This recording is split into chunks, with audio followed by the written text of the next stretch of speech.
What is up to a Patriot Ranch family? Welcome back to the ranch. And as you can see, it is snowy here in Pennsylvania. It is about 18 degrees outside today. I don't even know why the fuck I'm filming this right now because it is but cold. And but we've got a review for you, and I really wanted to do this because I've actually not shot this gun yet, so it's going to be first shots as well. Today we're going to be taking a look at the Canik Rival S, so stay tuned. All right, so as I was saying, today we are taking a look at the Canik Rival S. This is the all metal, all steel version of the Rival series. Just in full transparency, this gun is completely unloaded as we take a look at it here. You guys in the comments kill me talking about how I'm unsafe with guns. I am never pointing a loaded gun at myself. It's just not happening. You guys don't see what happens off camera, so comment again if you like. But back to the gun. So this is the all steel version of this gun. This is the polymer striker fired Rival. We did a review on this gun, I want to say about probably like 9-10 months ago. And as you can see, these things look very, very, very similar. But the big difference is that this one is about like 47 ounces and this one is like 23 ounces. This one is considerably heavy because it does have this all steel body. One of the other things you'll see different as we look at texture on the grip module here, this is kind of has like a cross-check stipple, while this is like a laser etched into the polymer. I will tell you that the grip on the Rival S definitely supersedes that of the regular Rival. Other than that though, if you look, both compensated, both have the porting on the slide or lightning cut, if you want to call it. They both have the same type of slide serrations. You want to know why? Because the upper is exactly the same. Really, the changes are in the lower for this one. Same trigger, literally same magwell, everything. This one is just, like I said, considerably more heavy. So let's dig into this thing just a little bit further.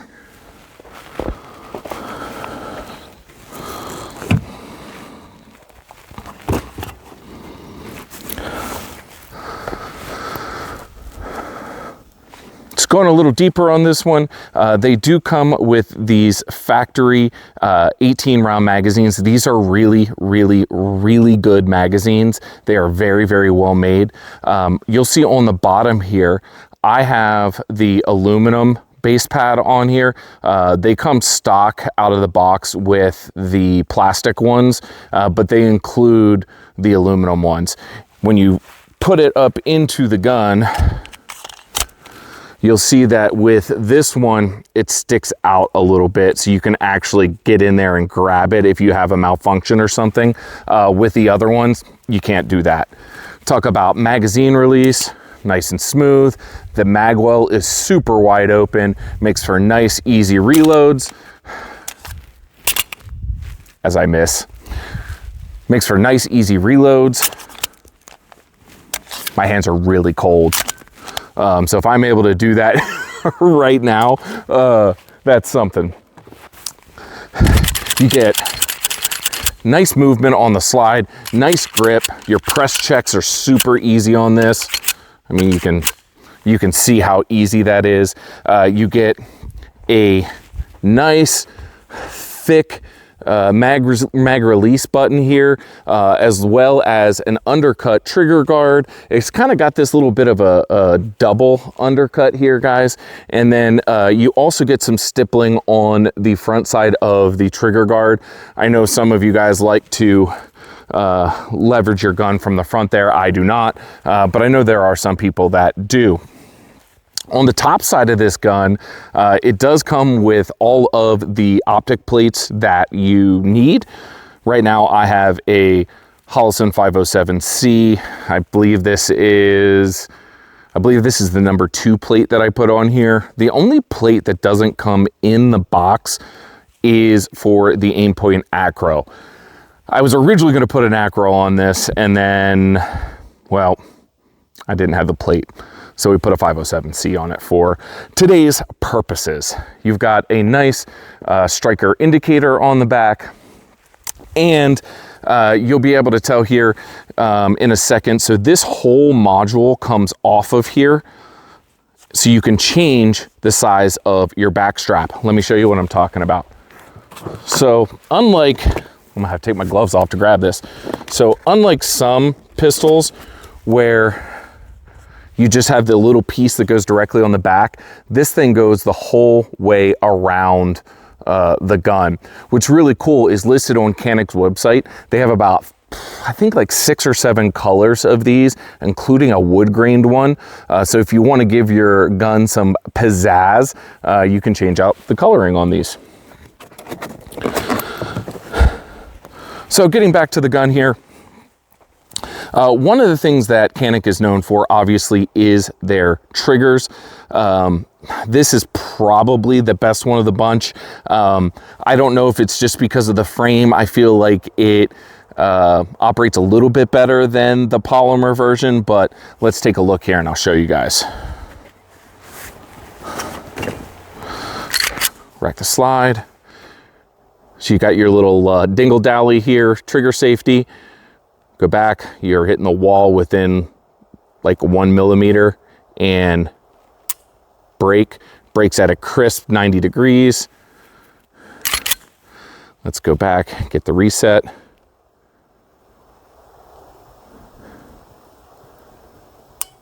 Boom, I don't know if you could hear that. You could tell I was being super careful with it right there, because the reset is so small that sometimes when you're trying to catch it on camera, you'll release your tip finger too fast and you can't tell exactly where the brake was at. Overall, I mean, this is just another quality gun from Canik. We're going to do our first shots on it here in a second, but also wanted to kind of compare it to the TTI Combat. So again, the uppers look very, very similar on this. The slides look very, very similar. You'll notice that this one has the compensator is not attached to the slide, whereas this one is bottom compensated on the slide itself. There's obviously a few other differences with the TTI Combat. If you want to check out this review, it's listed on my page. We'll throw maybe a link to it up there or something like that. But just kind of wanted to give you guys an example. If you hold them up side by side, they basically are about the same size. Not a whole lot of difference in size. Also, difference in weight though. This gun is obviously considerably heavier by about 20 ounces. So let's put some rounds down and see how she runs. All right, guys. Let's put some rounds down range with this thing. I'm not shooting steel today, so you won't get the audible feedback, but you'll definitely be able to see how this thing runs. So here we go.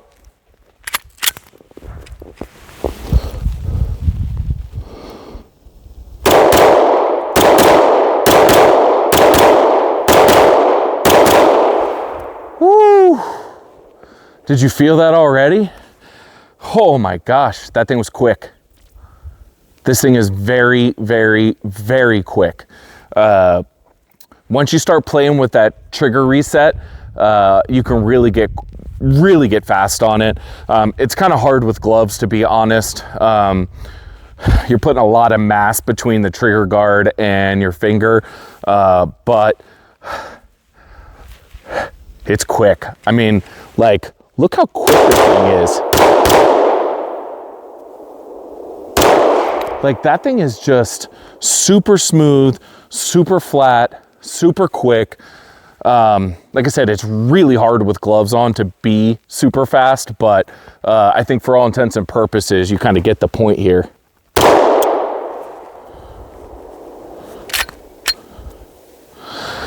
Didn't get slide back, lock back on that one. As you guys have seen in a ton of my videos, I have a tendency to ride the slide stop release even worse with gloves on. So I'm gonna bet that was completely my fault on that. Let's put a few more rounds down, get a good feel for the gun, and then we'll come back to the truck for some final thoughts. All right, guys, I'm gonna brave it barehanded just for y'all. Just for you guys, I'm gonna brave this barehanded so that I can give you an accurate assessment of how this thing goes. It's like 19 fucking degrees. What am I doing? Here we go.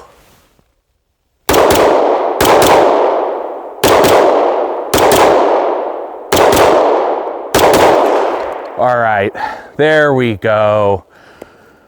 There we go. That felt fantastic.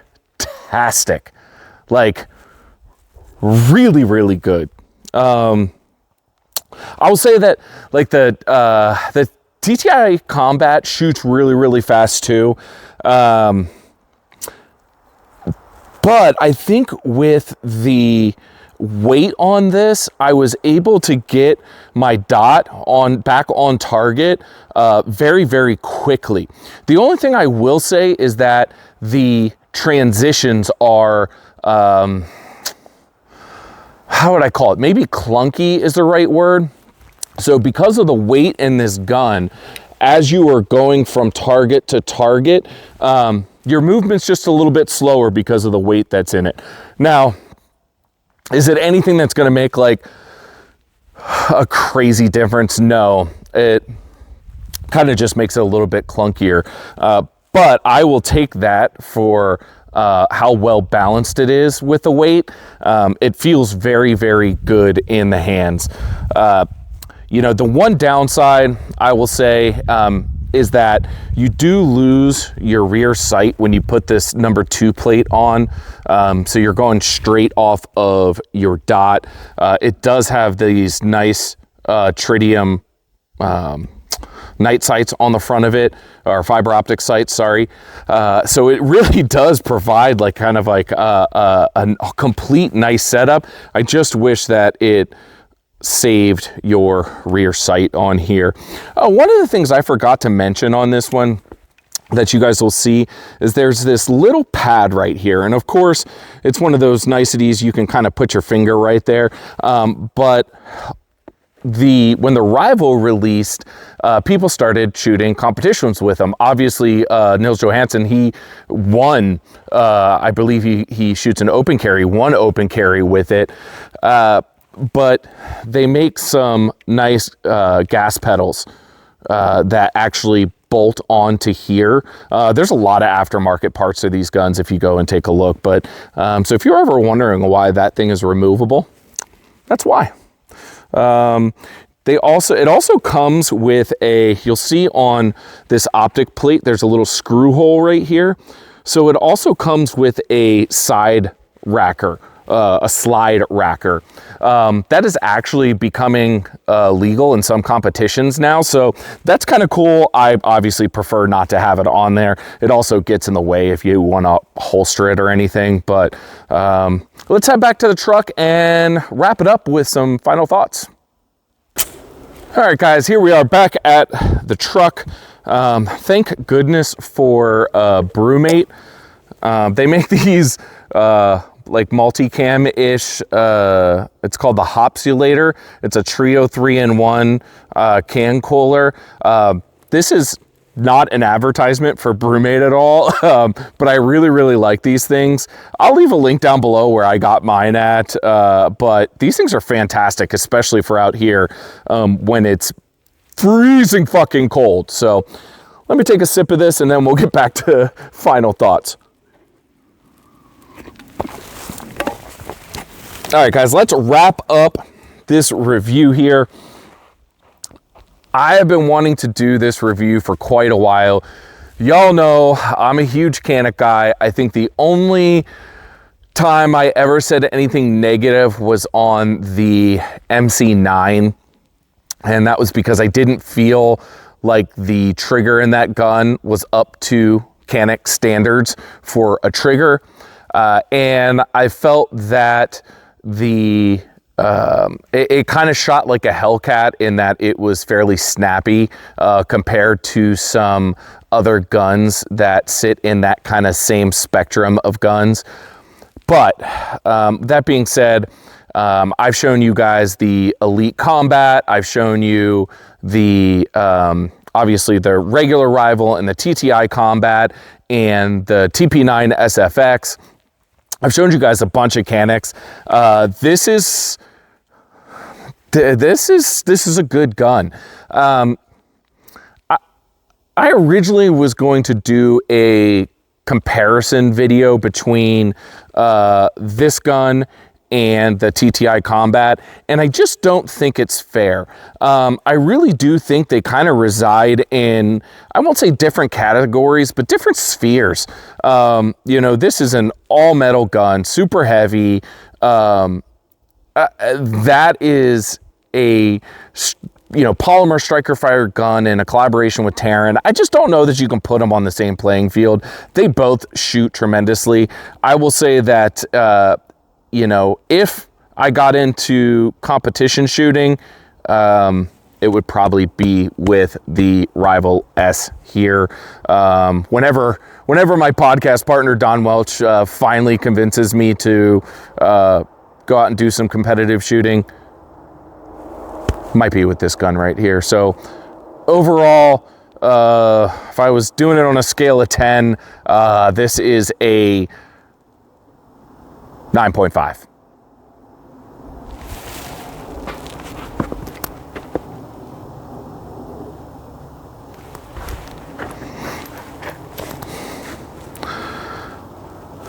Well, that wraps up our overview, review, whatever you want to call it.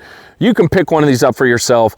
They retail in and around the $900 range for this model. You can find it slightly cheaper at times, and the brother or sister or whatever you want to call it of this one, which is the chrome finished one, that one comes out at just $40, $50 more than this one. Same gun, just different coloring. I think they're both beautiful guns. I'm more of a black gun than I am a chrome gun kind of guy, so I prefer this one, but a really, really good gun. This definitely goes on the 2A Patriot Ranch recommend list.